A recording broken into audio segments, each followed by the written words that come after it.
주님, 오늘도 우리의 마음을 온전히 당신께 드립니다. 세상의 소음 속에서도 주의 음성을 듣기를 원합니다. 오늘도 당신의 뜻을 따르며 살아가게 하옵소서. 주여 말씀하옵소서. 우리가 듣겠습니다. 주 예수 그리스도의 이름으로 간절히 기도합니다. 아멘. 오늘 우리에게 주시는 기록된 하나님 말씀 누가복음 12장 49절에서 59절 말씀입니다.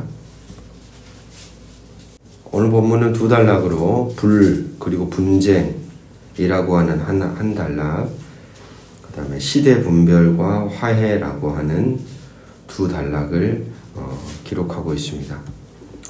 49절에 내가 불을 땅에 던지러 왔노니 이 불이 이미 붙었으면 내가 무엇을 원하리요. 불이라는 것은 분쟁을 일으킵니다. 분쟁은 어떤 분쟁일까? 여기서 잠깐 우린 생각해 볼 필요가 있죠. 세상의 평화와 예수님이 말씀하신 평화에는 차이가 있습니다. 세상의 평화는 강자 또는 기득권층이 약자나 피기득권층을 힘으로 강압적으로 예속시켜 그들 위에 군림하며 만들어진 평화입니다. 예수님 당시에 로마를 가리켜서 팍스 로마나라고 말하였죠. 사실은 약자들의 권리를 박탈하고 억압하는 평화였습니다. 약자들에게 굴종과 침묵만을 강요하는 평화였죠. 참된 평화가 아니었습니다. 그에 반하여 예수님이 만드신 평화는 사랑과 희생을 바탕으로 한 모든 사람들의 평화였다라는 겁니다. 문제는 예수님이 말하는 모든 사람들의 평화를 위해서는 기존에 이미 자리하고 있는 질서 속에서의 힘을 가진 자와의 분쟁이라는 과정을 반드시 거쳐야만 하는 것이죠. 바로 그렇게 그 분쟁을 가리켜서 오늘 본문에 불이라고 표현하고 있습니다. 불. 51절 내가 세상에 화평을 주려고 온 줄로 아느냐 내가 너희에게 이르노니 아니라 도리어 분쟁하게 하려 함이로다. 51절의 화평은 사람들 사이에 다툼이 없는 상태입니다. 참 평화는 아니죠. 그냥 서로 다툼이 없는 어떤 상태를 가리키는 단어라고 볼 수 있습니다. 예수님의 복음이 전파되는 곳마다 하나님 나라와 세상, 진리와 비진리, 신앙과 불신앙이 충돌하고 갈라서게 됩니다. 바로 그런 맥락에서 주님은 그런 평화를 이루어 가기 위해 세상에 불을 지르신 것이죠. 오늘 본문을 보며 우리는 질문합니다. 우리가 추구하며 만들어가는 평화는 어떤 평화인가? 그냥 불편한 관계를 만들지 않기 위해서 하나님 나라의 질서 내지 하나님의 뜻을 드러내지 못하며 순응하며 살고 있는 평화는 아닐까 생각해 보지요. 어찌 보면 우리가 하나님 나라 안에 살아가게 되면 그 나라의 질서와는 다른 세상이라는 그 한복판에서 우리에게는 당연히 갈등이 생겨나고 우리에게는 이 불이 붙습니다. 예수님의 평화를 추구하다가 갈등하고 부딪히게 되는 불이 오늘 우리에게는 존재하는가? 바로 그 질문을 말씀은 우리에게 던지고 있는 겁니다. 그 불이 오늘 우리에게는 존재하는가? 앞선 말씀과 같은 맥락에서 분별력이 없는 사람들에 대한 질타가 이어집니다. 56절 말씀 외식하는 자여 너희가 천지의 기상은 분간할 줄 알면서 어찌 이 시대는 분간하지 못하느냐. 기상 변동에 대해서는 올바른 판단력을 가지고 분간하면서도 정작 자기가 살아가는 시대를 분별하는 일에는 참된 평화를 세워가는 일에는 하나님 나라를 세워가는 일에는 무감각하거나 분별력이 없는 사람들에 대해 주님이 질타합니다. 58절 말씀, 내가 너를 고발하는 자와 함께 법관에게 갈 때에 길에서 화해하기를 힘쓰라. 그가 너를 재판장에게 끌어가고 재판장이 너를 옥졸에게 넘겨주어 옥졸이 옥에 가둘까 염려하라. 그리고 계속해서 옳은 것을 스스로 판단하지 못합니다. 그래서 법정으로 나아가기까지 자기 자신을 제대로 바르게 분별하지 못하는 한 존재를 58절에서 말하고 있습니다. 분명 자신이 가해자입니다. 자신으로 인해 아픔을 상대에게 주었습니다. 그런데도 자신을 바라보지 못합니다.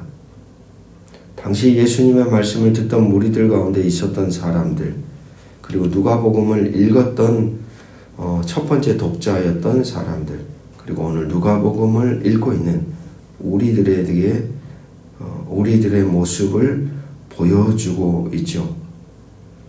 하나님의 백성이기에 다 용서된다가 아니라 자신의 행동에 대해 더욱더 책임지고 행동하는 사람들이 그 나라의 백성입니다. 그런데 하나님의 백성이라고는 하지만 자신을 바로 판단하지 못하는 이들이 많습니다. 분명 잘못을 저질렀는데 당당하고 그래서 법정까지 갑니다. 분명 자신의 행위로 인해 상대가 아파하고 괴로워하고 절망을 경험하고 있는데도 자신의 삶의 열매를 바로 분별하지 못하는 어리석은 사람들이 있다는 말입니다. 이들에 대하여 하나님은 어떤 태도를 취하실까요? 하나님은 어떤 분이십니까?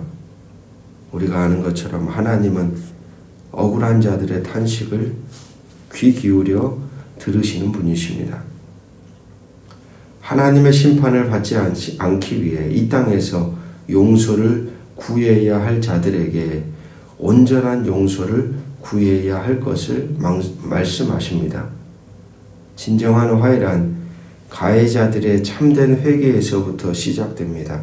불의하게 힘을 사용하였던 자들이 그들의 불의를 멈추고 자신들의 불의함으로 인해 아파하고 괴로워하고 힘들었던 자들에게 진정 무릎을 꿇고 회개할 때 바로 거기에 참된 평화가 임하고 거기에 진정한 화해가 일어납니다.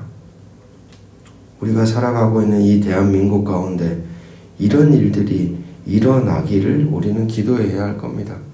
여전히 잘못을 저지른 사람들이 자기들 빠져나갈 구실을 만들며 말도 안 되는 근거를 가지고 주장하고 그리고 사람들을 선동하고 그로 인해 이 대한민국이 얼마나 혼란 속에 지금 빠져 있습니까?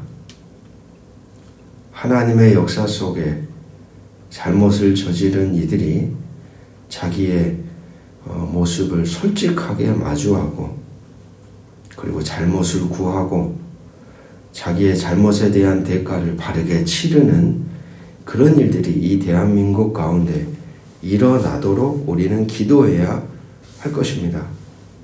오늘 말씀의 키워드는 그래서 분별입니다. 시대에 대한 분별, 그리고 자기 존재 흔적에 대한 분별. 늘 우리의 인생에는 이 분별함이 필요합니다. 과연 우리가 스스로를 바라볼 수 있는 눈을 가진 자들이 몇이나 될까요?